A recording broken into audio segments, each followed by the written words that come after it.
Pardon the interruption, but I'm Mike Wilbon. I got treatment in a hyperbaric chamber this morning, Tony. You ever been in one of those? Tony Kornheiser, I try to avoid things that remind me of coffins. No. Well, it's glass or plastic. Did you like it's clear. Let me put it that way. So you don't feel like you're in an MRI machine. I didn't feel claustrophobic. Right. It felt fine. I felt like Michael Jackson, except no chimp and no glove. That's not a cold tub, though, right? That's not a cold tub. No. I'm not doing that. No, I'm not doing any cold tub. Oh.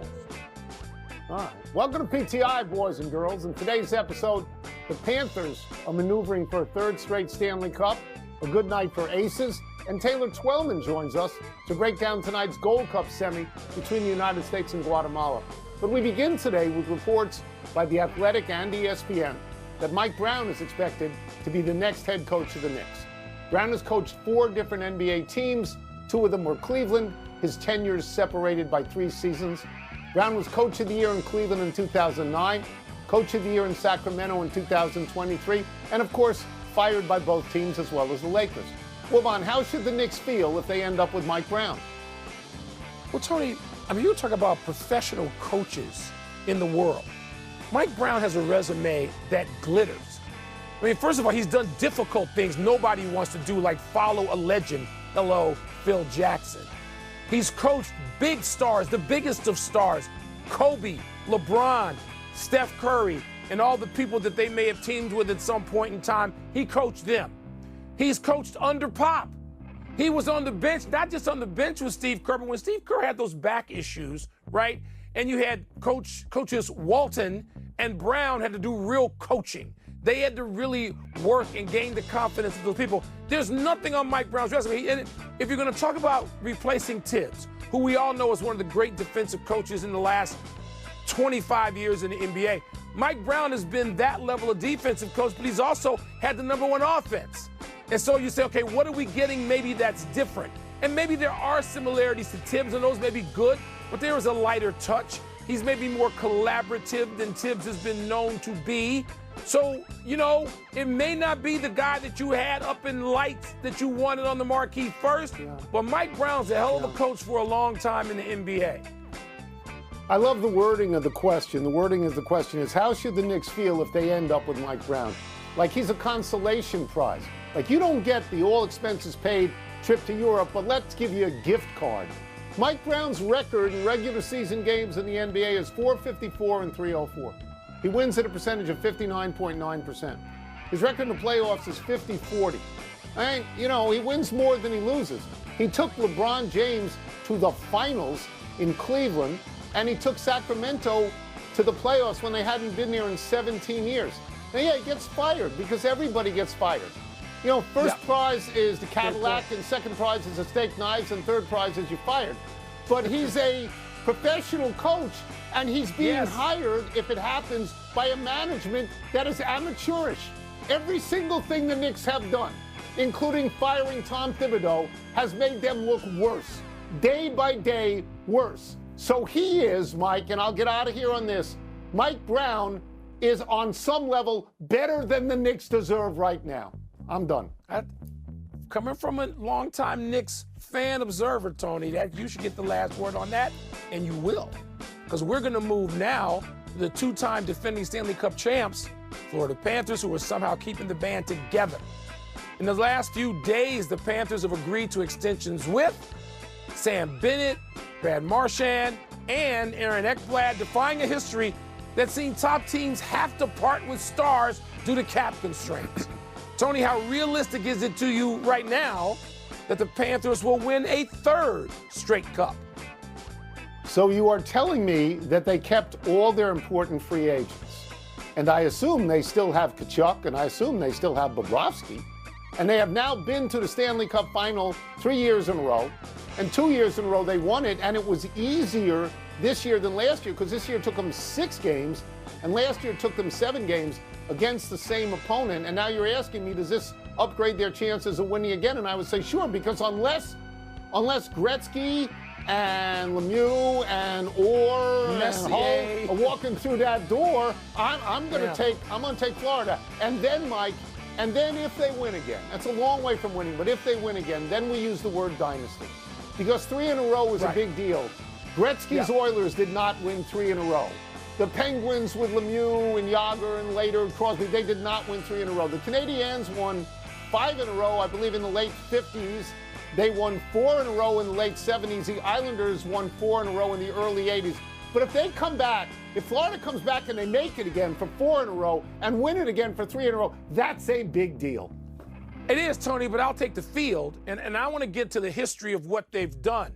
And you can do this in Florida because there's some incentive.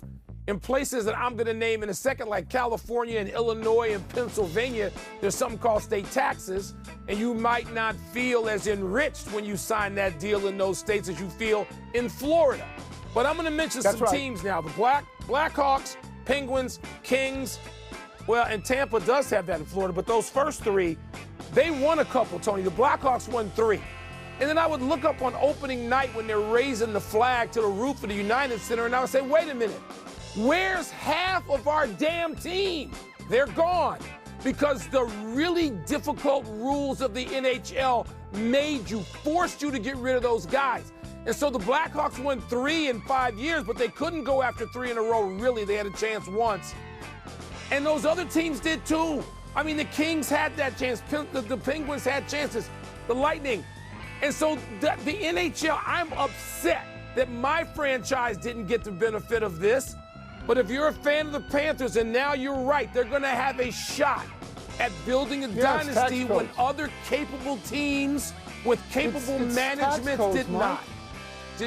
It's tax codes. You can sign for less money because you get to keep more money in a state like Florida, which is why 30,000 people that you know try to live there half the year for tax purposes. Let's move to baseball. Only 30,000. Last night saw 3 stellar pitching performances. Paul Skeens, 5 innings for the Pirates, allowing no runs, getting no decision in a game Pittsburgh eventually won. Yoshinobu Yamamoto went 7 innings for the Dodgers, allowed 1 run in an easy win for the Dodgers over the White Sox. Jacob deGrom, 6 innings for the Rangers, allowing 2 runs as Texas routed Baltimore. Wilbon, which one would you most want the rest of the way this season? I love Yamamoto, but it's the White Sox. It's like going against a college team. No, White Sox, no. And the Orioles, I know they're coming on a little bit, but no. Paul Skeens went against the St. Louis Cardinals, okay? And Paul Skeens, until recently, I know the Pirates have won that preposterous 4 games by 7 runs or more, whatever that ridiculous stat is. But they've had like the worst offense in baseball for most of the season. He gets no run support, and Skeens goes out there. And I know it was 88 pitches. It wasn't like, Bob Gibson or Fergie Jenkins going 130 and 9+ innings. But he went out there and he blanked the Cardinals. I will take Paul Skeens anywhere, anytime, and walk into a dark alley and go against anybody. I want Skeens. Yeah, it's interesting. You're preaching to the choir here because I love Skeens, and I'll get to it in a second. But last week you talked about The Miz and how The Miz beat Paul Skeens, and you indicated to me on the show that Paul Skeens wasn't all that. Okay, so just so we have that on the record. I just said I'll take The Miz. Yes, you did. No, you did. You certainly did. You've been junking Paul Skeens for 2 years now, especially when he started the All-Star game, and you said he didn't deserve to do that. I remember. We could look up the tape. Look, all of these pitchers are great. Right? They're all great. At the moment, deGrom is what? He's 9-2 and a 2.13 ERA. Went 6 innings at least in his last 6 starts. Yamamoto, 8-6, 2.50 ERA. Retired the last 10 in a row yesterday. Last 10 right in a row. Skeens only has 4 wins. He's 4-7, 2.03 ERA. Like you, give me Skeens. Give him to me this year. Give him to me for the next 10 years. Because in his last 12 starts, you want to talk about getting no support? In his last 12 starts, he has 1 win. He's 1-5, and his ERA is 1.84, and he has 76 strikeouts in 73 innings. He is a great pitcher at the moment on a bad team, a team that's won 5 in a row, but a bad team, and we've seen this before. We saw it with Garrett Cole. Like, the guy gives up nothing and doesn't even get the decision. He's pitching in hard luck right now. Let's take a break. Real quickly, for the record, I don't like Skeens because he's in my division.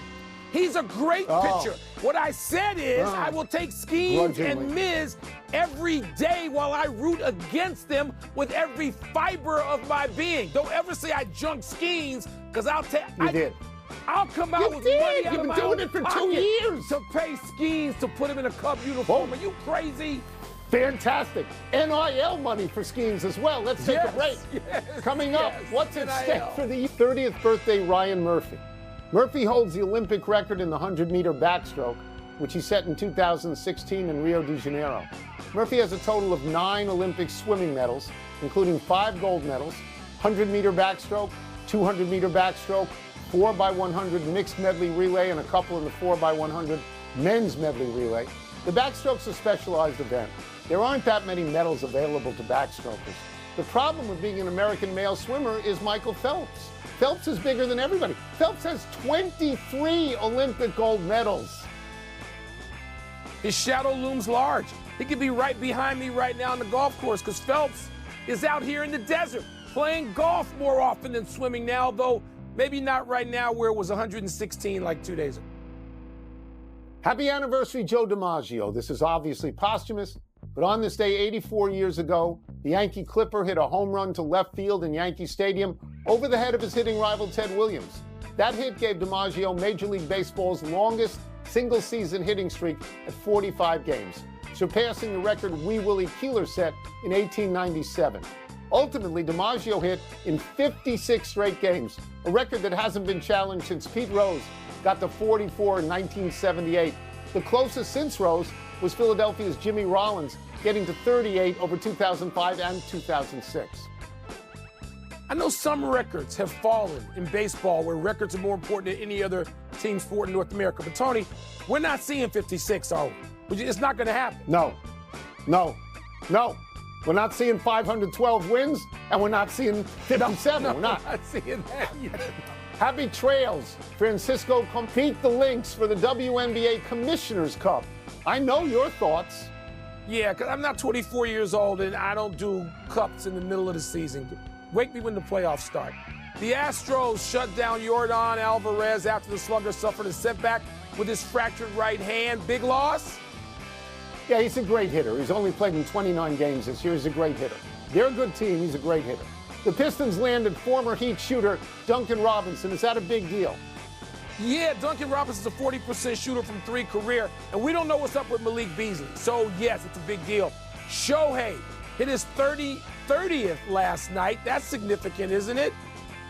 He's a great player. We can talk about him and Aaron Judge every single day.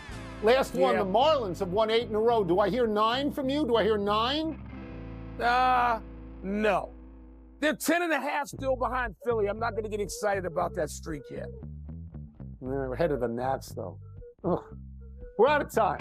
Try and do better the next time. I'm Tony Kornheiser. I'm Mike Wilbon. Same time tomorrow, knuckleheads. And now, there's sports.